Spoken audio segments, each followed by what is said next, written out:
아멘. 오늘 저는 여러분과 함께 하나님의 임재를 갈망하라 라고 하는 제목으로 여러분과 하나님의 말씀을 나누겠습니다.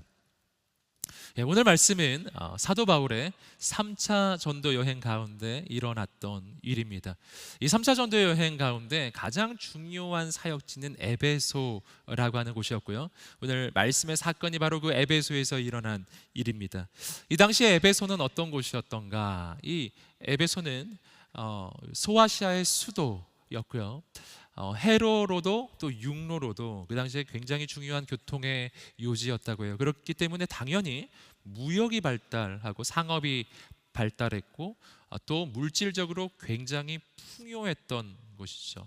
여러 문화가 교차하는 지점이었고, 그리고 특별히 우상 숭배가 굉장히 발달했던 곳입니다. 아데미의 신전에 있는데 이것은 지금까지도 세계 7대 불가사의로 남아있는 바로 그런 곳이죠.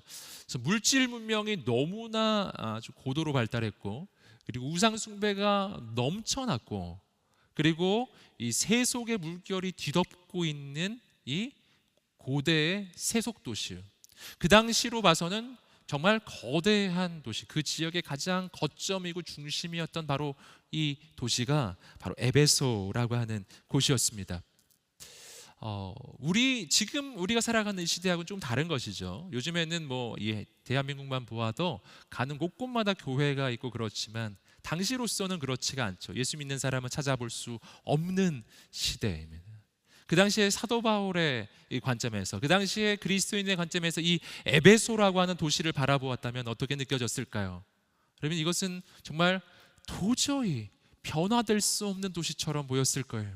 그 세속의 물결이 너무나 넘쳐났기 때문에, 그 물질 문명이 너무 거대했기 때문에, 그 우상 숭배의 영향력이 너무나 컸기 때문에 감히 도전할 수 없는 곳이라고 생각했을 거예요. 그런데 오늘 말씀을 보시면은 그 에베소를 바라보면서 이 에베소도 변화될 수 있겠구나, 세상에 있는 사람들의 생각과 완전히 반대로 생각하는 사람, 세상 사람들이 꿈도 꿀 수 없는 그곳에서 하나님의 꿈을 꾸었던 사람이 나타나는 거예요. 그가 바로 사도 바울이었습니다. 이 사도 바울은 정확하게 일반적인 사람과 반대로 생각했던 것이죠. 이곳이 그 당시에 물질 문명과 세속 문화의, 그리고 우상 숭배의 가장 중심 도시였기 때문에 역설적으로 뒤집어서 생각해 보면, 이곳이 변화된다면, 이 에베소가 바뀔 수 있다면, 이 에베소에 하나님의 나라가 임한다면, 여기에 영적 부흥이 일어날 수 있다면 이 시대가 바뀌겠구나, 얼마나 많은 사람들이 변화되겠는가. 바로 그러한 이 하나님의 꿈, 하나님의 소망을 이 사도 바울이 품기 시작했더라는 것입니다. 그리고 담대하게 이 에베소를 향해서 나아갔던 거예요. 여러분, 그리고 이 사도 바울의 이 놀라운 도전은 놀라운 열매를 맺게 됩니다. 오늘 말씀이 바로 그 이야기를 우리에게 들려주고 있는 것입니다. 우리 함께 그 과정을 함께 보시겠는데, 우리 함께 1절 말씀입니다. 1절 말씀 읽어보겠습니다. 1절 시작. 아볼로가 고린도에 있는 동안 바울은 윗지방을 거쳐 에베소에 도착했습니다. 거기서 그는 몇몇 제자들을 만났습니다. 자, 에베소에 도착했더니 놀라운 일이 일어났는데, 그것은 그곳에 이미 몇 명의 제자들이 있었더라는 거예요.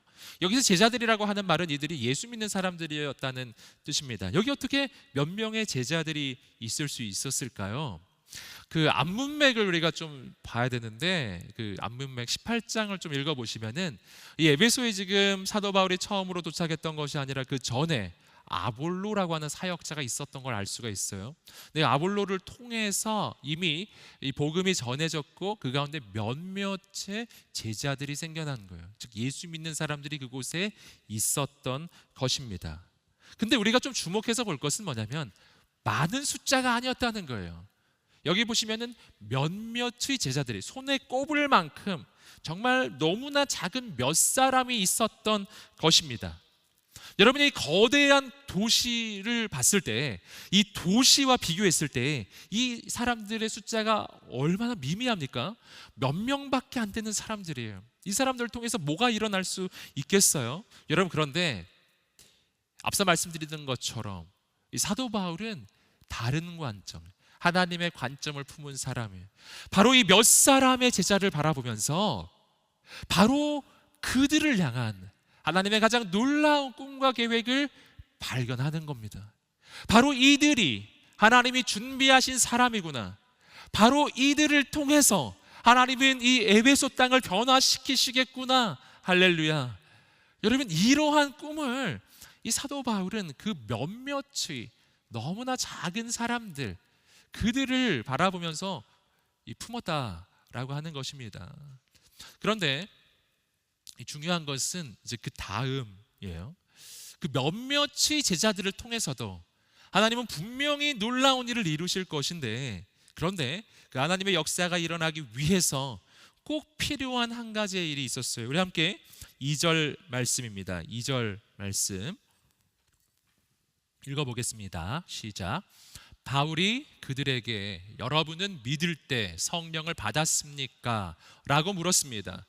그들이 대답했습니다. 아니요, 우리는 성령이 있다는 사실도 듣지 못했습니다. 자, 말씀을 보시면은 사도 바울이 그들에게 질문합니다. 여러분은 믿을 때 성령을 받았습니까? 여러분은 믿을 때 성령을 받았습니까? 여러분, 이 질문은 굉장히 이상한 질문이에요. 굉장히 특이한 질문입니다. 왜냐하면 1절 말씀에서 이미 이들은 제자들이라고 표현이 되어 있잖아요. 이들은 예수님을 믿는 사람들이었어요. 여러분, 예수 믿었다면 성령님이 임한 거 아니겠어요?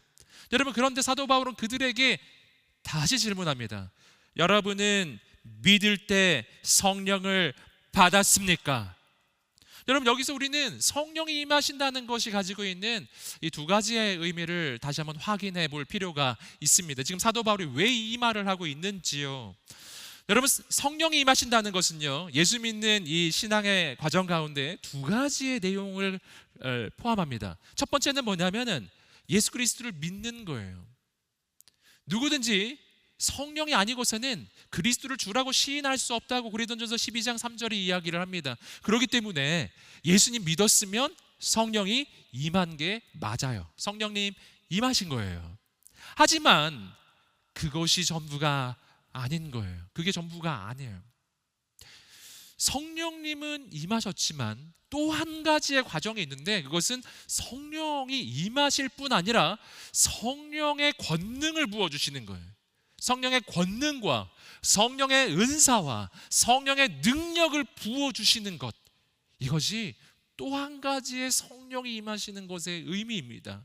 지금 사도 바울이 이들을 향해서 여러분은 믿을 때 성령을 받았습니까? 라고 하는 이 질문은요, 단순히 성령님이 임하셔서 여러분에게 믿음이 생겼습니까? 라는 질문이 아닌 거예요. 그건 이미 일어난 일입니다.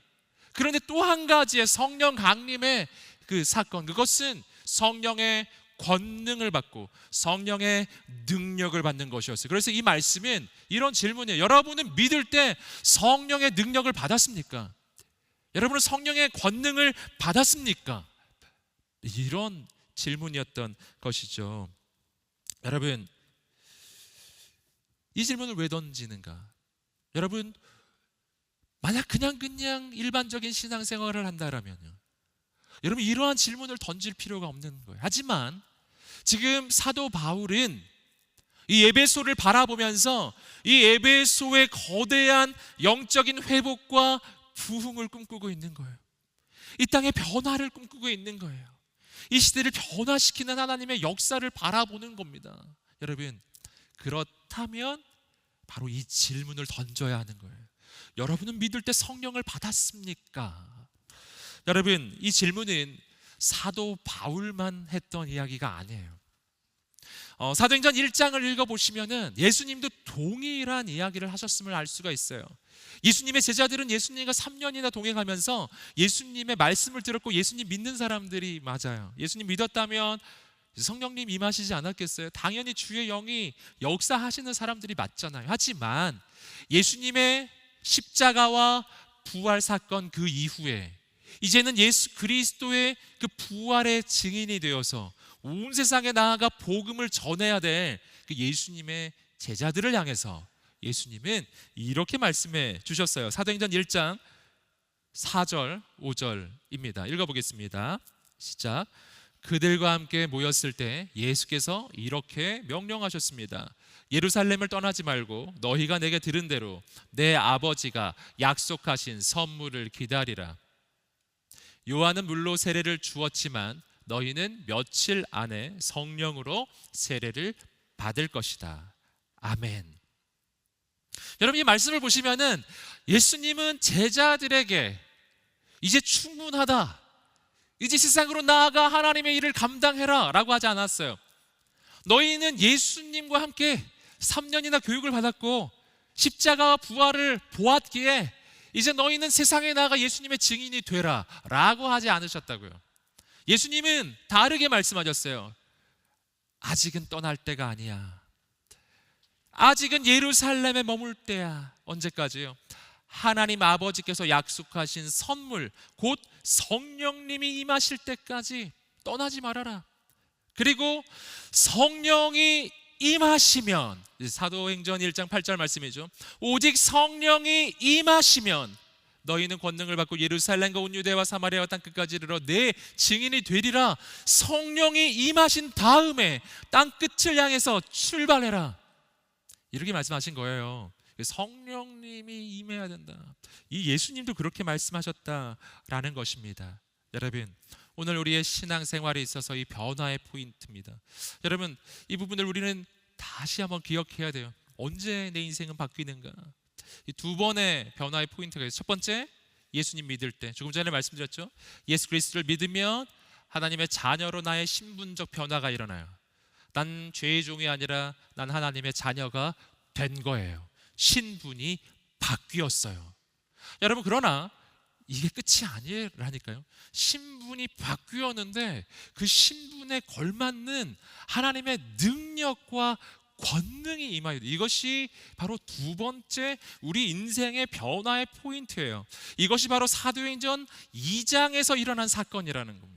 여러분, 예수님을 믿었지만, 예수님을 따랐지만, 예수님의 십자가 부활을 경험했지만 제자들은 여전히 두려웠고 염려 가운데 있었고 세상을 피해 다니고 있었던 인생들이, 여러분, 언제 바뀌는가? 여러분, 성령의 권능이 임할 때 바뀐 줄 믿습니다. 오늘 우리의 인생에 이러한 거대한 영적인 변화가 일어나게 되기를 주님의 이름으로 축복합니다. 그냥 예수님을 믿고 하나님의 자녀가 된 것으로 만족하는 것이 아니라 그 다음이에요. 그 다음, 너희는 믿을 때 성령을 받았느냐? 여러분, 오늘 우리에게도 던져지는 질문이에요. 오늘 이 예배 가운데 거룩한 주의 성령의 권능이, 주의 은사가 임하게 되기를 주님의 이름으로 축복합니다. 여러분, 그래서 이 사도 바울은 에베소의 제자들을 향해서 그 질문을 던지고 있는 거예요.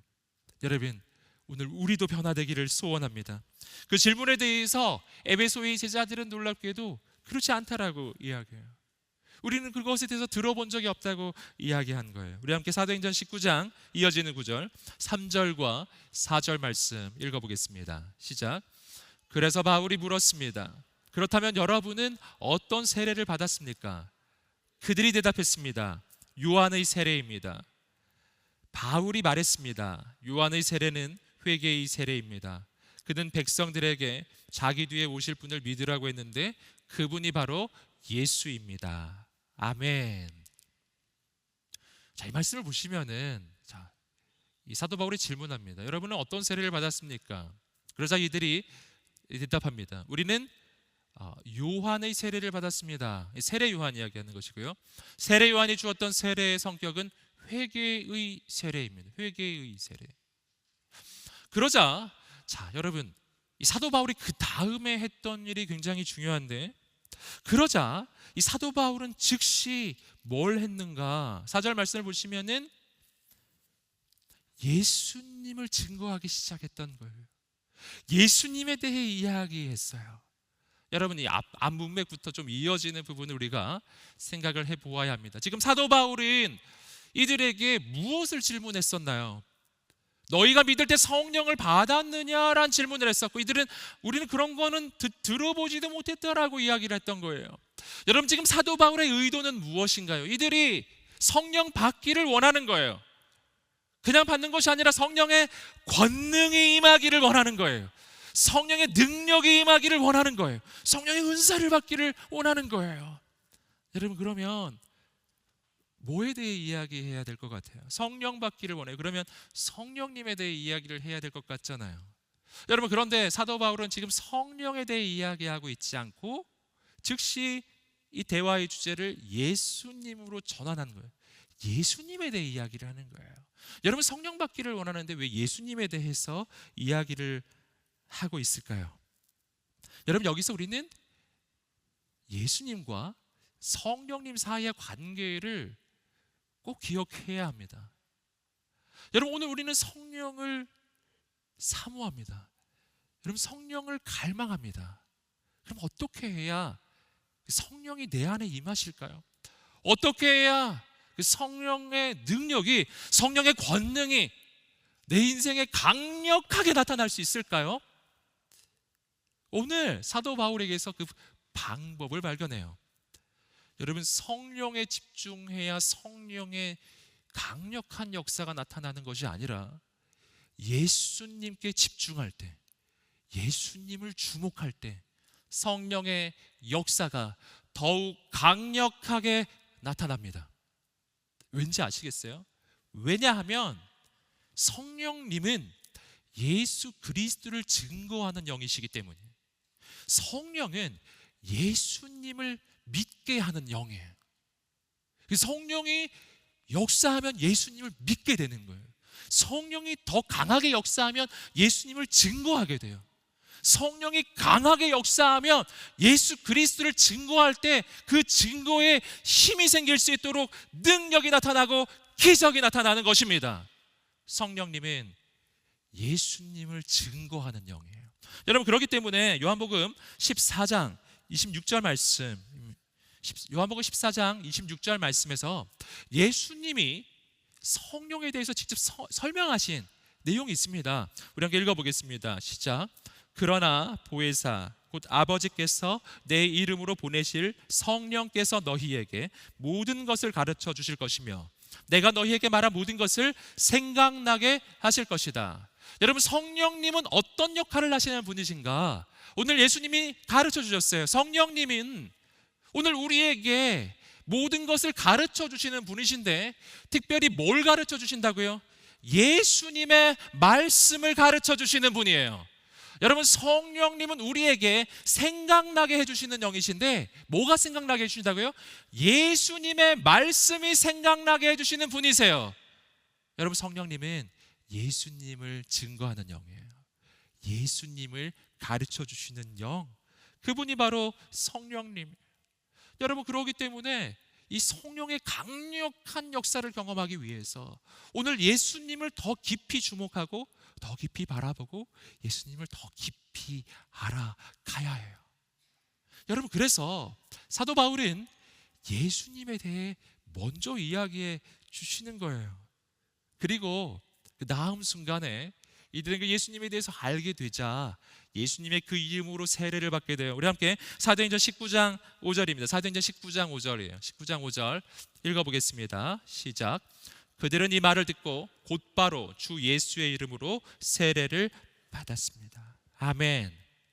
이 말을 듣고 곧바로 그들은 예수님의 이름으로 세례를 받았어요. 여러분, 우리는 여기서 이 단계적 변화를 좀 보셔야 되겠습니다. 이들은 제자들이었어요. 무슨 말이냐면 예수님을 믿는 사람들이었다고요. 그런데 그때 그들은 아직 성령이 임하지 않은 상황이었고 그 뒤에 성령이 강하게 임하는 역사가 나타나요. 근데 어떤 과정을 거칠 때 그들에게 성령의 역사가 강하게 나타났느냐 하는 것입니다.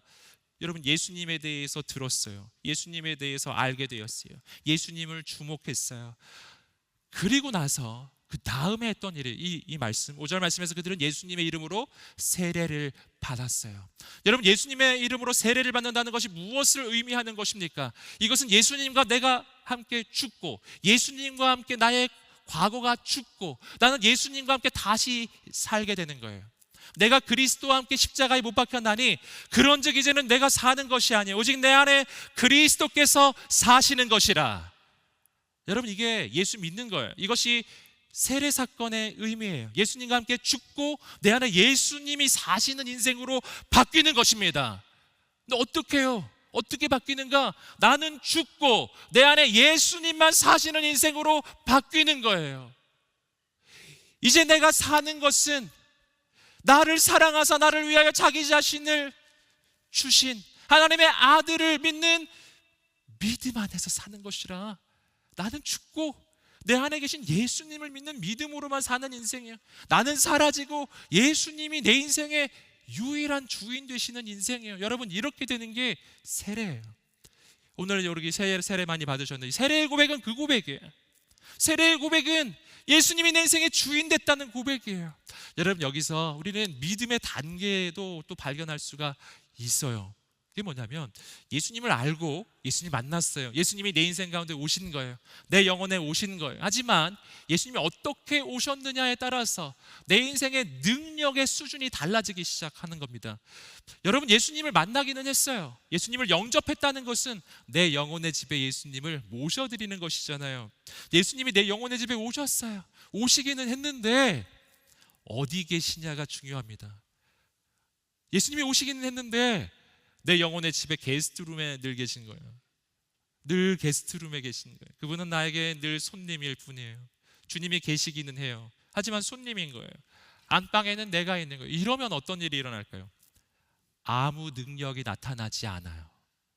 예수님이 계신데 능력이 나타나지 않아요. 왠지 아시겠어요? 내가 주인이기 때문이에요. 여전히 모든 일은 다 내가 하고 있는 거예요. 예수님이 오시긴 했는데 예수님 어떤 대상? 내가 모시는 대상이에요. 의전 대상. 예수님 모셔가지고 예수님 대접해 드리는데 주목하는 것이지, 그분이 내 인생의 주인이 된 건 아니에요. 여러분, 이런 상태에서는요, 예수님을 믿는 게 능력이 되지 않아요. 여러분, 집에 그 어른 모시면 힘들죠.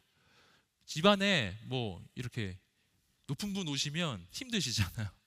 얼마나 힘들어요. 그러니까 예수님을 우리 집안에 의전 대상으로 모시면은 그 신앙생활 하는 게 너무 힘든 거예요. 예수 믿는데 왜 이렇게 힘이 들지? 이렇게 되는 거예요. 그러면 내가 여전히 주인이기 때문에 세상 사람들이 하는 고민을 나도 하고 세상 사람들이 하는 염려를 나도 해요. 세상 사람들이 두려워하는 거 나도 두려워하고. 여러분, 똑같은 거예요. 다른 게 하나도 없어요. 이상하잖아요. 예수님이 계신데 왜 아무 역사가 일어나지 않죠? 이것을 우리가 신약 성경에서 확인해 볼 수 있는 장면이 있습니다. 요한복음 2장에 나오는 그 가나 혼인잔치죠. 거기 예수님이 계셨어요. 예수님이 계셨지만 포도주는 떨어져요. 예수님이 계셨지만 위기가 찾아왔어요. 왜 그랬을까요? 예수님이 손님이었기 때문이에요. 여러분, 예수님이 손님인 동안에는 똑같아요. 포도주도 떨어지고 내 인생에 문제도 생기고 두려움도 찾아오는 겁니다. 여러분, 언제 변화가 일어나요?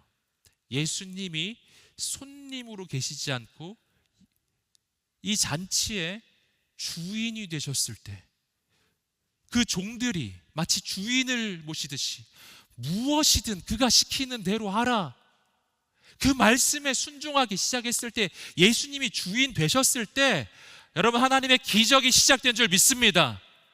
우리 인생도 그러한 거예요.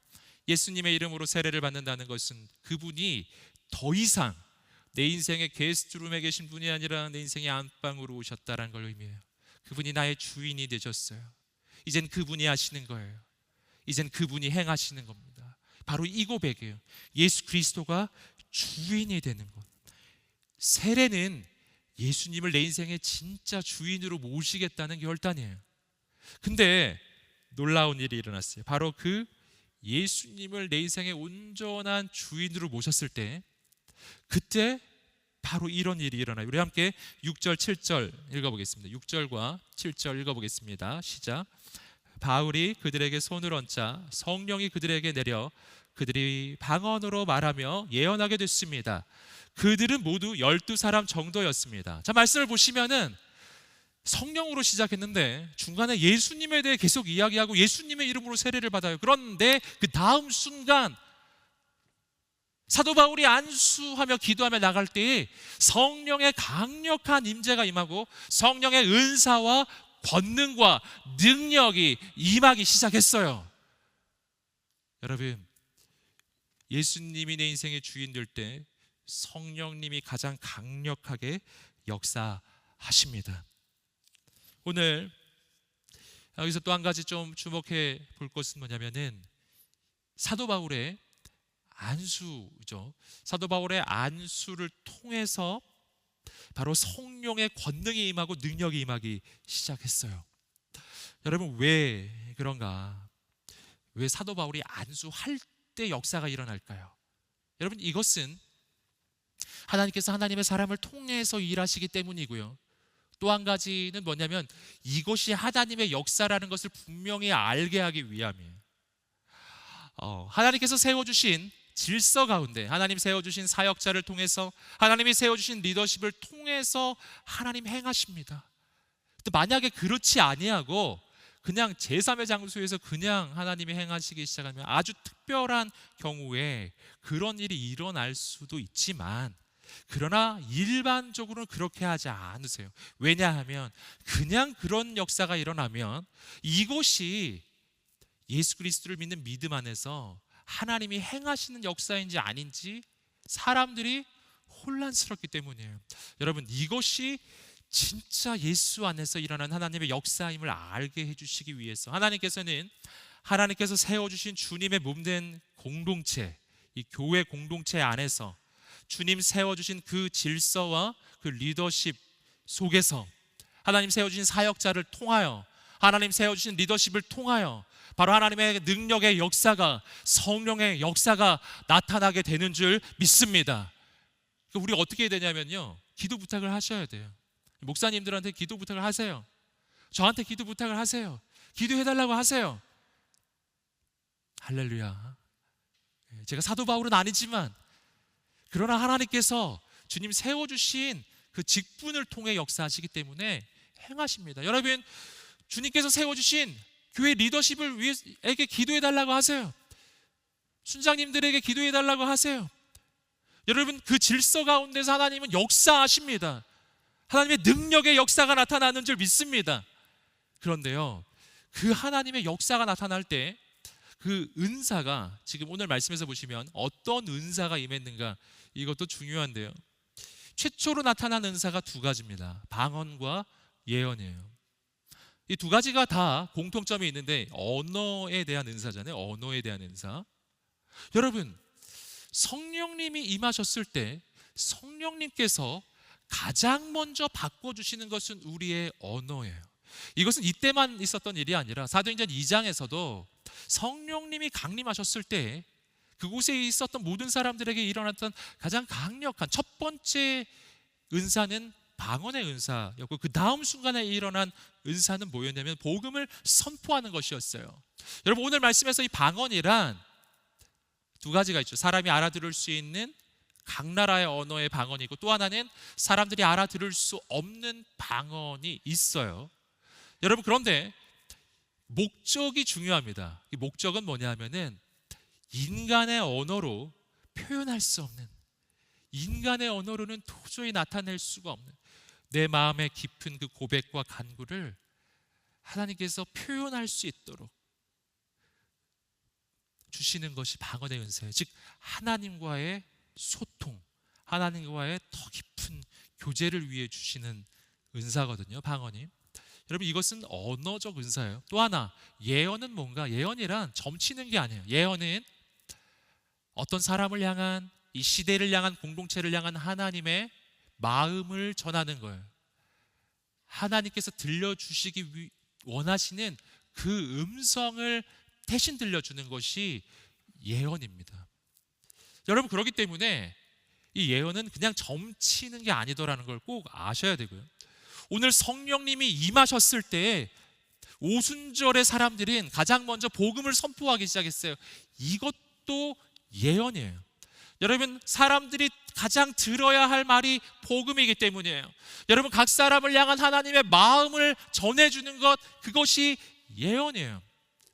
여러분, 성령님이 임하셨을 때 가장 먼저 바꾸어 주시는 것이 이 언어라는 것, 이 부분이 너무나 중요해요. 그렇기 때문에 성령 받은 사람의 가장 중대한 특징은 언어의 변화입니다.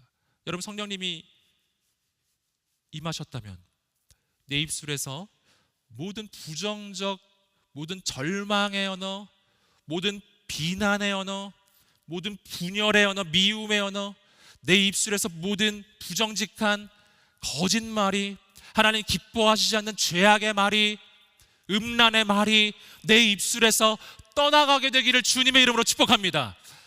그러니까 이 사람이 성령 충만한지 안 충만한지는요, 말을 들어보면 알아요. 여러분, 아무리 은사를 받았다고 해도 그 언어가 하나님 기뻐하신 언어가 아니라면 성령 충만한 거 아닙니다. 여러분, 성령님이 임하시면 바뀌어요. 여러분, 성령님이 임하시면 우리의 입술에서 모든 절망의 언어가 떠나가고 하나님을 향한 찬양이 시작되는 줄 믿습니다. 여러분, 성령이 충만하잖아요. 그러면은 내 입술에서 제일 먼저 시작되는 게 찬양이에요. 노래가 시작돼요. 하나님을 높여드리기 시작한다고. 여러분, 성령님이 임하시잖아요. 그러면 내 입술에서 사람을 살리는 말이 나와요. 여러분, 오늘 우리 여호사 공동체 모든 지체들, 모든 리더십들, 우리 모든 순원들, 여러분 한 분 한 분을 통해서 사람을 살리는 언어가 선포되기를 주님의 이름으로 축복합니다. 그래서 우리는 서로를 그렇게 격려해야 합니다. 축복해야 합니다. 하나님을 높여야 합니다. 여러분, 이런 언어적 변화가 일어나기 시작했어요. 그리고 나서 이 성령의 역사가 있은 후에 있었던 일입니다. 우리 함께 8절부터 10절까지 말씀 읽어보겠습니다. 8절부터 10절입니다. 시작. 바울이 회당으로 들어가 석 달 동안 담대하게 말하여 하나님 나라에 대해 강론하고 설득했는데, 그 가운데 몇 사람은 마음이 완고해져 믿기를 거부하고 공공연하게 그 가르침을 비방했습니다. 그래서 바울이 그들을 떠나 제자들을 따로 데려가 두란노 서원에서 날마다 가르쳤습니다. 이 일이 2년 동안 계속돼 아시아 지방에 사는 모든 유대 사람들과 그리스 사람들이 주의 말씀을 듣게 됐습니다. 아멘. 여러분, 이 7절까지의 이야기는 성령의 역사에 대한 이야기였어요. 그런데 8절부터 내용이 달라집니다. 성령의 강한 임재 역사가 이 에베소 지역에 일어났는데, 그 다음은 말씀의 역사예요. 말씀의 역사. 사도 바울이 했던 두 번째 중대한 사역, 말씀의 사역이었죠. 자, 말씀을 보시면은요, 사도 바울이 3달 동안 회당에서 말씀을 가르쳤는데 그 가운데 완고한 사람들, 거부한 사람들이 있었던 거예요. 그래서 사도 바울이 그곳을 떠나서 사람들을 따로 데리고 따로 말씀을 가르치기 시작했어요. 그것이 두란노 서원이었어요. 두란노 서원. 그곳에서 2년 동안이나 말씀을 가르치기 시작했고, 여러분, 그 말씀이 선포될 때 놀라운 일이 일어나는데, 그 지역 일대 아시아에 있는 모든 사람들이 그 말씀을 듣게 된 역사가 일어나는 거예요. 성령 충만, 그 다음은 말씀 충만이에요. 성령 충만, 말씀 충만이에요. 여러분, 그런데 여기서 우리가 좀 주목할 부분이 있습니다. 이 말씀을 제가 묵상해 보면서 눈에 정확하게 탁 들어왔던 단어가 하나 있습니다. 그것은 뭐냐면 날마다 라는 단어였어요. 우리 함께 외쳐보겠습니다. 날마다, 날마다. 아멘. 영어로 뭐죠? Everyday. 할렐루야. 한자로는 매일, 날마다, Everyday. 여러분, 제가 이 사도 바울을 보면서 그렇구나, 말씀은 날마다 가르쳐야 하는 거구나. 뒤집으면 말씀은 날마다 배워야 하는 거구나. 이건 쉬면 안 되는 거예요. 그때 그 지역에 있는 사람들이 변화되기 시작했고 지역 전체가 바뀌기 시작했어요. 여러분, 어떤 것이든지 간에 날마다 하는데 능력이 있는 거예요. 우리 함께 외쳐보겠습니다. 날마다 해야 능력이 생긴다. 아멘. 날마다 해야 능력이 생깁니다. 제가 2년 전에 날마다 해가지고 정말 능력을 경험한 경험이 있습니다. 제가 2년 전에 다이어트에 성공했었습니다. 안타깝게도 지금 다시 원위치로 돌아가고 있는 상황이긴 하지만, 성공했을 때, 그때 2년 전에 제가 그 전에도 운동을 안 했던 건 아닌데요, 그 전에는 항상 운동을 뜨문뜨문했거든요. 근데 정말 아주 중요한 한 가지 계기가 있어가지고 이제 그래, 운동을 해야지 이렇게 해서 하게 됐어요. 목회자들이 같이 이제 매일매일 운동을 하게 됐는데, 그게 이제 매일 했던 게 중요한 거예요.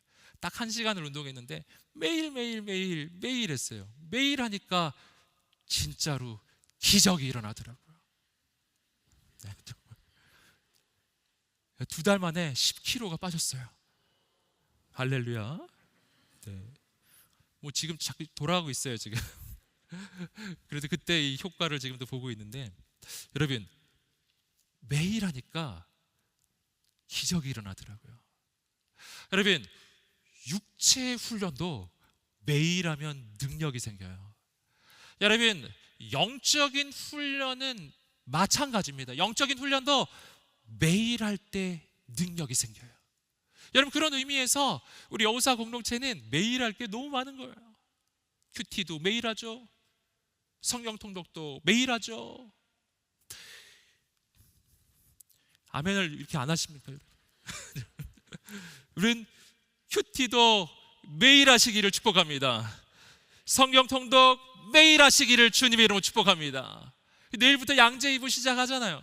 기도도 매일 하시기를 주님의 이름으로 축복합니다. 여러분 그때 기적이 일어나요. 이 말씀이 퍼져가기 시작하는데 그 지역 전체에 있는 사람들에게 하나님의 말씀이 퍼져가요. 그때 이 지역 전체의 변화가 일어나거든요. 저는 우리 여우사 공동체 2022년이 말씀과 성령으로 새로워지는 한 해가 되기를 간절히 소원합니다. 이 말씀이 우리 여우사 공동체 전체를 덮기를 소원합니다. 여러분 보시면은 이게 그냥 교회의 변화로 끝나지 않아요. 지역 전체의 변화로 이어지는데 거기에 말씀과 성령이 함께 가고 있다는 것을 알 수가 있습니다. 말씀의 역사와 성령의 역사예요. 말씀만 있고 성령이 없으면 우리는 그 말씀을 가지고 사람들을 비난하고 정죄하게 돼요. 딱딱하고 드라이해져요. 그러나 반대로 성령은 있는데 말씀의 기준이 없잖아요. 그러면은 그 신앙은 너무 연약한 신앙이 돼요. 시련이 오면 넘어져요. 이단의 공격에 너무 취약해요. 여러분 그렇기 때문에 말씀과 성령은 함께 가요. 말씀이 선포될 때 성령의 역사가 함께 나타나야 합니다. 그러면 그 말씀은 살았고 운동력이 있어서 우리의 관절과 골수를 찔러 쪼갤 뿐만 아니라 오늘 우리의 인생을 변화시키는 능력의 말씀으로 바뀔 것입니다. 이 성령의 조명이 말씀에 비추어질 때 이 말씀은 살아 움직이기 시작해요. 여러분 성령이 역사하시는데 말씀이 그 성령의 역사 가운데 그 기초가 되기 시작할 때요, 여러분 우리의 인생은 비상하기 시작해요. 마치 뭐하고 비슷하냐면은 기차가 달리는데 이 기차는 스피드가 있지만 반드시 기차 선로 위에 있어야 되죠. 기차 선로가 존재해야 돼요. 그 기차 선로 위를 달리기 시작할 때 정말 놀라운 스피드가 나는 거예요. 마찬가지입니다. 말씀의 기초가 세워질 때, 거기 성령의 능력이 나타날 때, 그때 여기서 정말 파워, 정말 인생을 바꾸고 시대를 변화시키는 능력이 나타나게 되는 거예요. 말씀의 역사, 성령의 역사, 말씀의 충만, 성령의 충만이 오늘 여러분의 인생에 나타나게 되기를 주님의 이름으로 축복합니다. 여러분 말씀과 성령을 하나로 합치면 뭐라 할 수 있는가? 임재. 오늘 말씀의 주제예요. 하나님의 임재를 갈망하라. 말씀으로 임재하시는 하나님, 성령으로 임재하시는 하나님을 갈망합니다. 여러분 에베소 지역 전체가 말씀과 성령으로 사로잡히기 시작했어요. 하나님의 임재가 그 에베소를 덮기 시작했어요. 그러니까 상상도 할 수 없는 일이 그 땅 가운데서 일어나기 시작했어요. 우리 함께 11절 12절 말씀을 읽어보겠습니다. 11절 12절입니다 시작. 하나님께서는 바울의 손을 통해 특별한 기적을 일으키셨습니다. 바울의 몸에 닿은 손수건이나 앞치마를 가져다 환자들에게 대기만 하면 그들의 병이 낫고 악한 영들이 떠나갔습니다. 기적이 일어났어요. 악한 영이 떠나가요.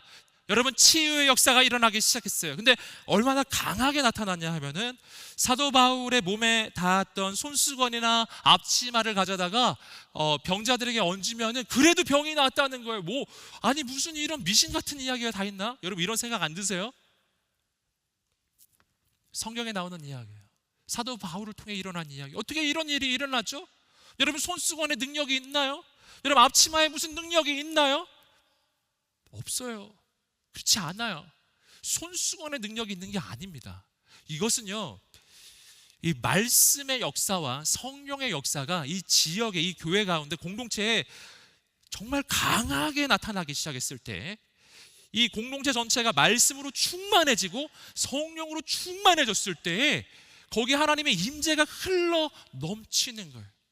넘치는 은혜요.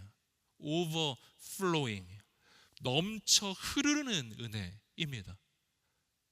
이제는 사도 바울이 안수할 필요도 없는 거야. 사도 바울의 몸에 닿았던 것이 여러분 그 손수건인 앞치마에도 은혜가 흐르기 시작하는데 그것은요 그 지역 전체가, 그 공동체 전체가 하나님의 임재가 그 곳을 사로잡고 있음을 의미하는 거예요. 여러분 그 지역 전체에 치유와 회복의 역사가 일어나기 시작해요. 저는 정말 2022년 정말 사모하는 것이 있어요. 그것은 뭐냐면 하나님의 임재를 사모합니다. 저는 우리가 예배하는 이 사랑홀 이 공간이 하나님의 임재로 충만해지기를 간절히 소원합니다. 간절히 소원합니다. 그래서 제가 새벽 기도할 때 땅 밟기 했어요. 사랑홀 땅 밟기. 할렐루야. 그래서 제가 여기저기 막 돌아다녔어요. 여기 막 돌아다니면서 하나님 이곳에 강하게 임하여 주옵소서. 강하게 임하여 주옵소서. 이곳에 오는 영혼들마다 살아나게 하여 주옵소서. 이 자리에 앉는 영혼들마다 악한 영이 떠나가게 하여 주옵소서. 이곳에 하나님의 능력의 역사가 일어나게 하여 주옵소서. 넘쳐 흐르는 은혜요. 여러분 성전에서 생수의 강이 터져나서 그 생수가 이 성전을 덮을 뿐만 아니라 이 성전을 넘어서 지역으로 흘러가는 거, 이것이 에베소에서 일어난 일이에요. 이것이 에베소에서 일어나는 일이에요.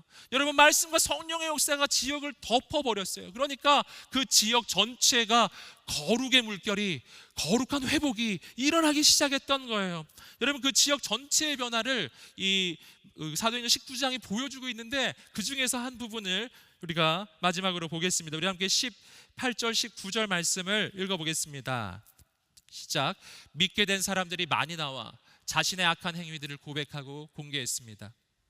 마술을 하던 많은 사람들은 그 책을 모아다 사람들이 보는 앞에서 태워버렸습니다. 그들이 그 마술책들의 값을 매겨보니 모두 5만 드라크마 정도가 됐습니다. 여러분 사람들이 자기의 죄를 고백하기 시작했어요. 회개의 역사가 일어나기 시작했어요. 여러분 그냥 교회 공동체의 사람들만이 아니었던 거예요. 여러분 그 지역 전체의 회개의 역사가 일어나기 시작했고 그뿐만이 아니라 그 지역 전체가 서두에 말씀드렸듯이 여러분 에베소는 아데미 신전에 있었던 우상 숭배가 최고로 발달했던 곳이었는데 그곳에서 사람들이 회개하고 돌아오기 시작했던 거예요. 여기서 마술이란 매직을 이야기하는 게 아니에요. 이건 우상 숭배를 이야기하는 거예요. 내가 과거에 우상 숭배를 했던 그 모든 것들을 회개하고 거기에 관련된 것들을 하나님 앞에서 다 태워버리기 시작했던 거예요. 얼마나 많이 태워버렸든지 5만 드라크마 정도가 됐대요. 여러분 5만 드라크마를 오늘날의 단위로 환산을 하면 50억 정도가 되는 거예요. 여러분 수많은 사람들이 죽게 돌아와가지고 자신의 과거를 회개하고 그 죄악의 그 증거들을 태워버리기 시작했던 거예요. 여러분 에베소 전체가 변화받은 거예요. 새로운 일이 일어난 거예요. 여러분 지금 이 시대에 저는 에베소에서 일어났던 이 역사가 다시 한번 일어나게 되기를 간절히 소원합니다. 그 하나님의 능력의 역사, 임재의 역사, 그 임재가 흘러 넘쳐서 세상을 변화시키고 도시를 바꾸고 민족과 열방을 변화시키는 하나님의 역사가 바로 이 여호수아 공동체, 우리가 함께 드리는 이 거룩한 새벽 이슬과 같은 청년들이 우리 하나님 앞에서 간절하게 하나님을 갈망하며 나갈 때 여러분 바로 이러한 일이 일어나지 않겠습니까? 사랑하는 여러분, 오늘 우리가 사모하고 갈망해야 합니다. 하나님의 임재를 사모해야 합니다. 여러분 코로나의 이 시대는요 오늘 우리의 신앙을 시험하는 시대, 내 신앙이 진짜였는지 가짜였는지를 지금 시험하는 시대입니다. 여러분 온라인에 여러분 점점 더 익숙해져 갈 때 여러분 우리는 깨어나야 해요. 깨어나야 해요. 깨어나야 해요. 여러분 내 신앙이 나태해져 가고 있는지, 정말 코로나를 두려워하는 것인지요. 여러분 우리는 나태해 있던 신앙에서 일어나야 합니다. 그리고 정말 하나님의 임재를 사모해야 돼요. 여러분 하나님 역사하실 줄 믿습니다. 여러분 이곳에서 역사하실 하나님을 기대합시다. 저와 여러분이 함께 하나님을 사모합시다. 하나님의 임재는 넘쳐 흐를 것입니다. 변화가 일어날 것입니다. 이 임재의 역사가 여러분의 가정과 학교와 직장에 흘러가기 시작할 것입니다. 새로운 일이 일어날 거예요. 사도 바울이 그 몸에 닿았던 손수건이, 여러분 그 손수건만 닿아도 어둠이 떠나갔대요. 여러분 이 역사가 오늘 여러분에게 일어나게 되기를 주님의 이름으로 축복합니다. 여러분에게 하나님의 임재가 흘러 넘치기 시작할 때, 여러분이 가는 학교와 직장에, 가정에 모든 귀신이 떠나가고 회복과 치유의 역사가 일어나게 될 줄 믿습니다. 어떻게 될 때요? 저와 여러분이 말씀과 성령으로 충만해질 때, 말씀과 성령이 흘러 넘치기 시작할 때 오늘 우리를 통해 역사가 일어날 줄 믿습니다. 사랑하는 여러분, 이 시간에 그 역사를 사모하는 우리 모든 분들 자리에서 함께 일어나 보겠습니다. 일어나셔서 우리 하나님 앞에 간절함으로 갈망하면서, 하나님 나한테 있던 내 영혼, 내 신앙을 이제는 멈추고 하나님을 향한 간절한 사모함으로 거룩한 성령의 임재를, 하나님의 말씀의 역사를 사모하오니 하나님 이곳에 임하여 주옵소서.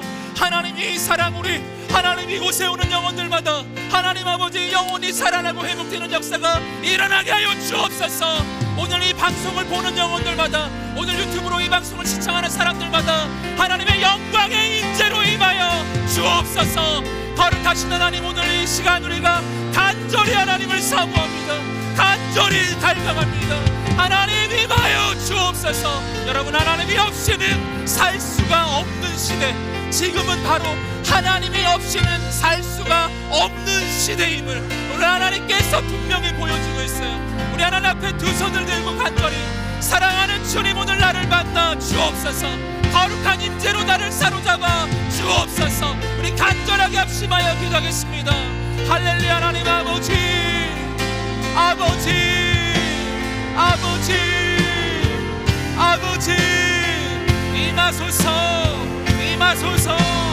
임하소서. 기름 부으소서. 하나님을 사모하며 나가는 모든 영혼들마다, 하나님을 의지하며 나가는 모든 심령들마다 임하소서. 역사하소서. 주님,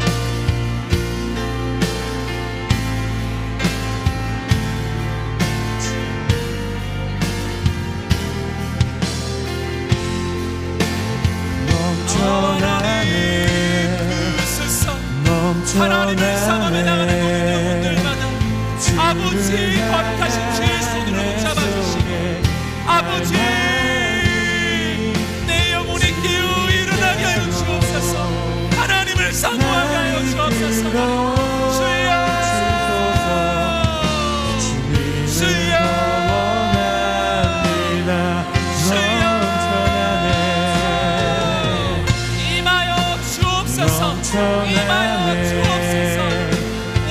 주를 향한 내 속에 신실하신 하나님 아버지, 내 영혼의 갈망이 회복되게 하여 주옵소서.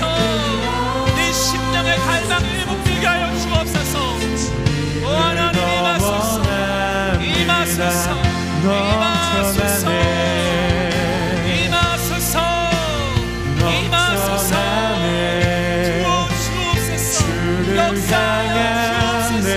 하나님의 가여 주옵소서. 주님께로 신실하신 하나님 기름 부으소서. 이 시간 예수 그리스도를 명하니 모든 눈의 권세로 떠나갈지어다. 하나님의 놀라운 일을 이루어 주시고 하나님의 놀라운 역사를 이루어 주옵소서. 주를 향한 내 속에 갈망이 주님께로 날 이끌어 주소서. 주님을 더 원합니다.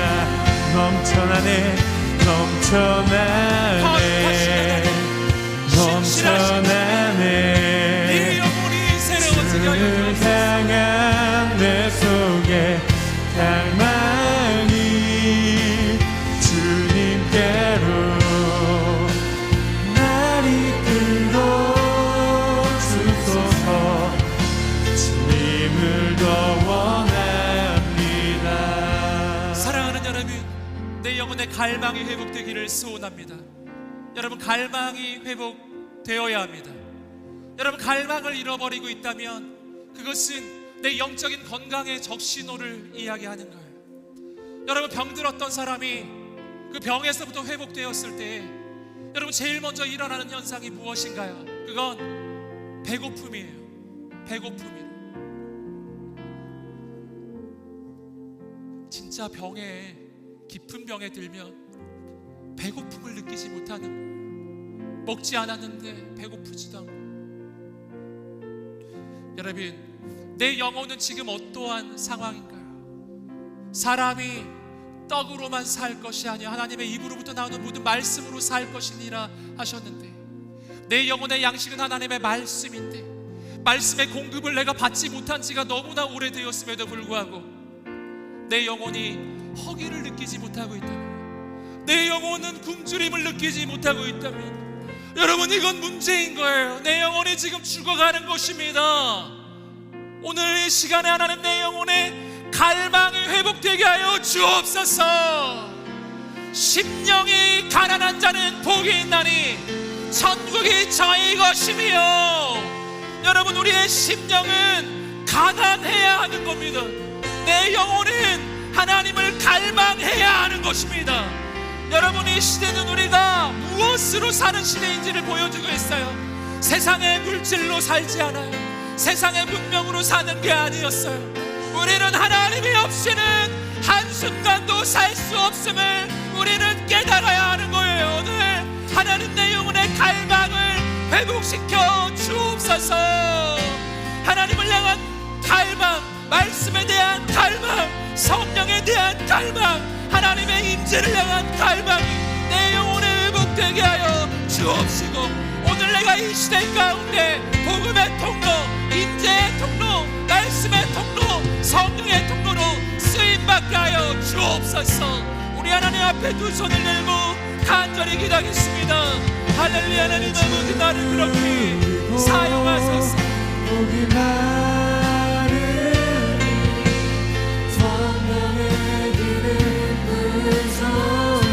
아버지, 아버지, 아버지, 아버지, 아버지, 하나님을 사모합니다. 하나님을 의지합니다. 아버지, 사랑하는 주님, 잡아 주옵소서. 하나님의 일을 이루어 주옵소서.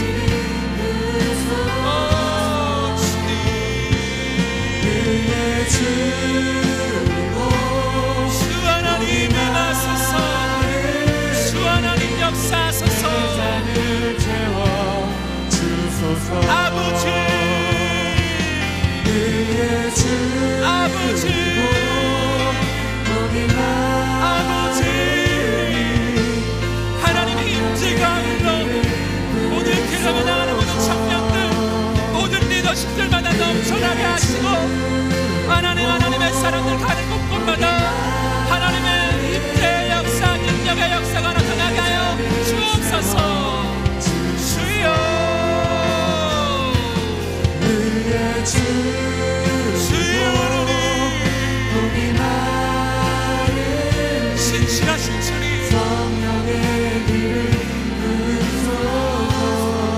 거룩하신 하나님,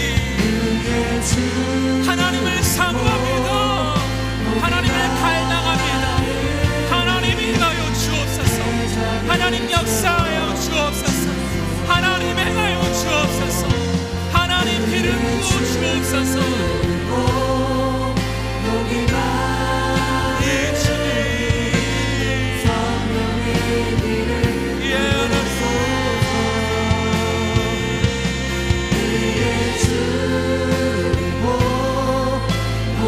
거룩하신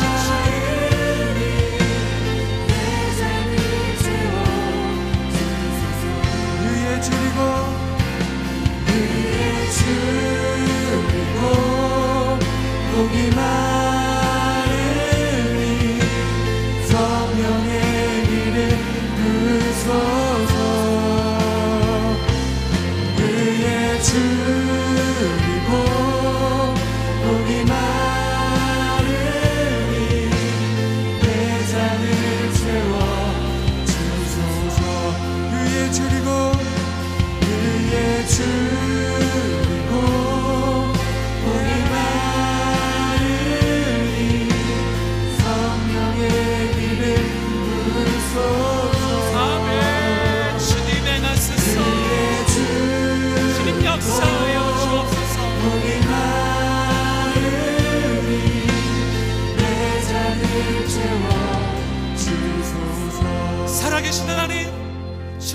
사모합니다. 주님을 의지합니다.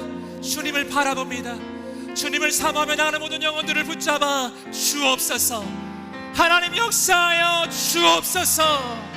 하나님을 바라보지 못하게 만드는 어둠의 권세들을 묶임을 놓고 떠나갈지어다.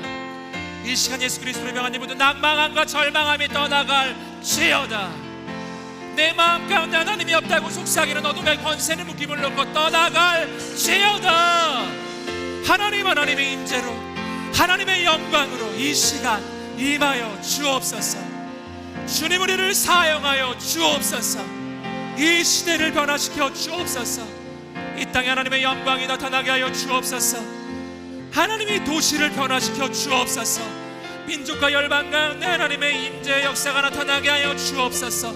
하나님이 여호수아의 예배를 사용하여 주시고 하나님의 영광으로 임하여 주옵소서. 감사하며 예수님의 이름으로 기도드립니다. 아멘. 우리 하나님께 감사의 박수 올려드리겠습니다. 주님을 찬양합니다. 행하실 줄 믿습니다.